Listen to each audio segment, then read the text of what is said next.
Hello, আসসালামু আলাইকুম। আমি তাইবা মাহমুদ। চলে আসলাম শবে বরাতের একটা মিনি ভ্লগ নিয়ে।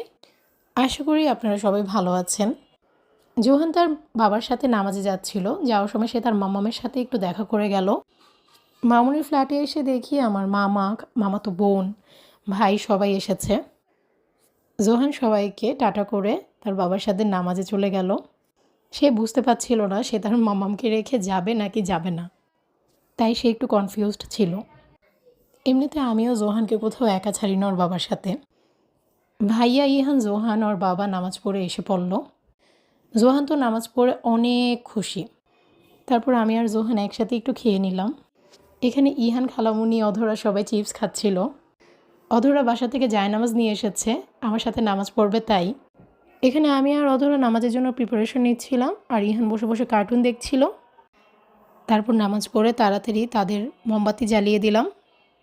পাগল করে ফেলছিল ফুপি, কখন মোমবাতি জ্বালাবো, কখন তারাবাতি জ্বালাবো। মোমবাতিগুলো কিছুতেই বসছিল না, অনেক কষ্ট করে মোমবাতিগুলো বসালাম।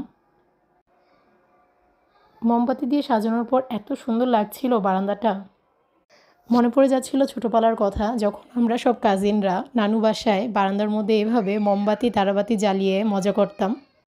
এখন আমরা সবাই অনেক দূরে একজন আরেকজনের থেকে। শবে বরাত আসলে আর একসাথে মজা করা হয় না। ইহানের অধরা তারাবাতি জ্বালাতে অনেক ভয় পাচ্ছিল, বারবার বলছিল তুমি আগে জ্বালাও তারপর আমরা জ্বালাবো। তারপর আমি আগে তারাবাতি জ্বালিয়ে ওদের দেখালাম। আমার কাছে তো অনেক ভালো লাগছিল, ছোটোবেলার কথা বারবার মনে পড়ে যাচ্ছিল। যদিও ইহানের সাথে আমি এখন প্রতি বছরই মোমবাতি তারাবাতি জ্বালাই।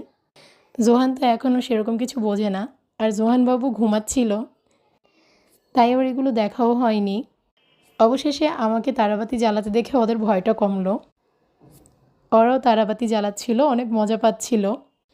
ইহান ফার্স্টে এত ভয় পাচ্ছিল, কিন্তু আমাকে তারাবাতি জ্বালাতে দেখে তারও খুব সাহস হয়ে গেল।